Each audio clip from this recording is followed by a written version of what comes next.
मैं आपके लिखे को जैसा है। सीन 1। सेटिंग राजपूताना हवेली का प्रांगण। रात का समय। डांसर: ठीक है, मैं तुम्हारी मदद करूंगी, लेकिन एक शर्त पर। तुम्हें अपने गहने मुझे देने होंगे। ठीक है, ले लो। मुझे बस तुम्हारी मदद चाहिए। पर बताओ, तुम्हारा नाम क्या है? प्रतिका: अभी मैं अपना नाम नहीं बता सकती, लेकिन प्लीज तुम अपना नाम तो बताओ। हल्की मुस्कान के साथ सुमन है। धन्यवाद सुमन, इन कपड़ों के लिए। दूसरी ओर डांसरों का डेरा।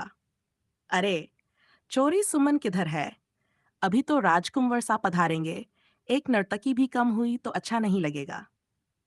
इतने में प्रातिका घूंघट डालकर आती है। माफ कर दो माने, मेरे खासम की तबीयत ठीक न से। मेरी जगह मेरी बहन नाचेगी। सबकी नजरें अब घूंघट में डकी का पटिक जाती हैं। सीन 2। सेटिंग नर्तकियों का घेरा। संगीत की हल्की आवाज बैकग्राउंड में। हेड डांसर संदेह भरे स्वर में: तेरी बहन ने घूंघट क्यों किया है?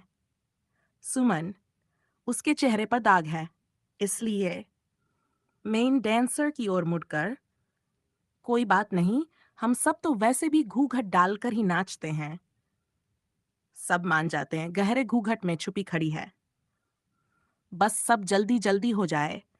अगर वो शैतान यहां आ गया तो मेरी खैर नहीं। फ्लैशबैक 2 घंटे पहले प्रतिका और सुमान की बातचीत। देखो, ये लो सारे गहने, पर मुझसे एक और काम कर दो। क्या? मैं डांस नहीं करूंगी। मेरी जगह तुम डांस करना, लेकिन तुम्हारे हेड डांसर को ऐसा लगे कि वहां मैं ही हूं। थोड़ा सोचकर फिर ठीक है, मैं मान गई। सीन 3। सेटिंग 1। शिवंश का राजसी बंगला। शाम का वक्त। शिवंश बड़े शीशे के सामने बैठा है, काले रॉयल फॉर्मल सूट में, हाथ में कंघी लिए अपने बाल बड़ी नफासत से संवार रहा है। कमरे में हल्की इत्र की खुशबू और बाहर शहनाई की आवाज है। पास ही नौकरानियां और नौकर तोहे गहने, मिठाइयां और शाही कपड़े पैक करने में जुटे हैं। शिवंश आईने में खुद को देखते हुए, बाल संवारते हुए: ठंडी आज, कोई गड़बड़ मत करना, वरना भुगतना सिर्फ तुम्हें नहीं पड़ेगा, तुम्हारे माँ बाप भी कीमत चुकाएंगे। शिवंश हल्की मुस्कान देता है, जैसे उसने धमकी भी दी और मजाक भी किया। मेड डर के मारे सिर झुका लेती है। कैमरा धीरे धीरे रथोर महाल की ओर ट्रांजिशन करता है। सेटिंग 2। थोर महाल। नृत्य की तैयारी। नगाड़ों और शहनाई की गूंज। सुमन की जगह अब प्रतिका घूंघट डालकर तैयार खड़ी है। शिवांश के आदमी हर ओर निगरानी कर रहे हैं। सेटिंग 3। हवेली के बाहर। अंधेरी रात। महल के अंदर नगाड़ों और शहनाई की आवाज गूंज रही है, लेकिन बाहर सन्नाटा। सिर्फ चिंगुरों की आवाज और कभी कभी कुत्तों का भौंकना। प्रतिका दबे पांव हवेली के पिछले दरवाजे से निकलती है। उसका दिल जोर जोर से धड़क रहा भी उसके चेहरे पर है। मन ही मन भारी सांसों के साथ, बस कोई देख न ले, थोड़ा थोड़ा और। वो जल्दी से उस पुराने नीम के पेड़ तक पहुंचती है, जहां उसने अपना छोटा सा छोला पहले से छुपाकर रखा था। वो झुककर मिट्टी हटाती है और छोला निकाल लेती है। हवा तेज चलने लगती है। उसकी पायल हल्की सी छनकती हैं। वो डर जाती है, चारों ओर नजर दौड़ाती है, कहीं कोई दिख न जाए। दूर से इश्क के आदमियों की हल्की बातचीत हम मना रहे हैं। महाराज ने कहा था, सब पर नजर रखना। आदमी डू: हाँ, लेकिन रात गहरी हो रही है, यहाँ कौन आएगा? प्रतिका तुरंत पेड़ के पीछे छुप जाती है, अपनी सांस रोक लेती है। उसकी आंखों में डर साफ छलकता है। कुछ सेकंड बाद दोनों आदमी दूसरी ओर बढ़ जाते हैं। प्रतिका झोला कंधे पर डालती है और धीरे धीरे महल से दूर जाने लगती है। उसकी नजर की ओर है, जहां से धुंधली रोशनी और सीटी की आवाज आ रही है। आज हर कदम मौत से खेलने जैसा था। हर आवाज, हर साया उसे रोकने वाला दुश्मन हो सकता था। लेकिन प्रतिका जानती थी, अगर आज वो भाग न सकी, तो उसकी जिंदगी हमेशा के लिए कैद हो जाएगी। प्रतिका अब कच्चे रास्ते पर तेजी से चल रही है। उसके पांव में चप्पल टूटने वाली होती है, लेकिन वो बिना परवाह किए आगे बढ़ती है। उसकी आंखें सिर्फ रेलवे स्टेशन की रोशनी पर टिकी हैं। Setting railway station. रात का समय। चारों ओर हल्की पीली बत्तियां टिमटिमा रही हैं। सीटी की आवाज गूंजती है। ट्रेन धीरे धीरे प्लेटफॉर्म पर रुक रही है। भीड़ भाग दौड़ में है, पर प्रतिका की सांसें बाकी सब शोर को दबा रही हैं। प्रतिका के हाथ कांप रहे थे। दस्तावेज उसके सीने से चिपके हुए थे। उसने सोचा, बस अब कुछ ही कदम और मैं आजाद हूं। लेकिन आज किस्मत उसके साथ नहीं थी।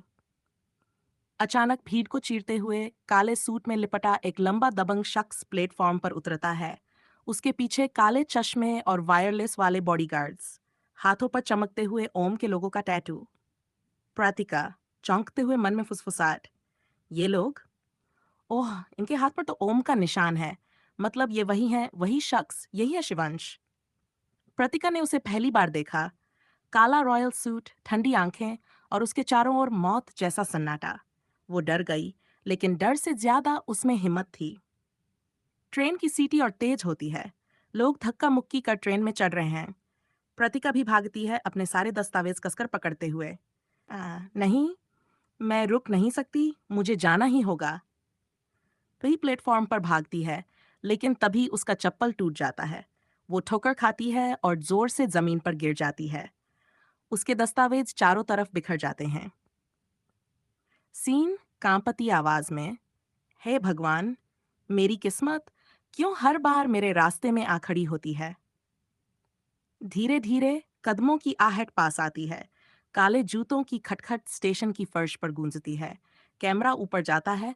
छंडी मुस्कान के साथ खड़ा है। उसके बॉडीगार्ड्स प्रतिका को घेर लेते हैं, पर खंजर जैसी आवाज में, भाग कहाँ रही थी? स्वीट कैंडी, सोच लिया था इतनी आसानी से उड़ जाओगी। गहरी आवाज में सस्पेंस के साथ प्रतिका ने सिर उठाया।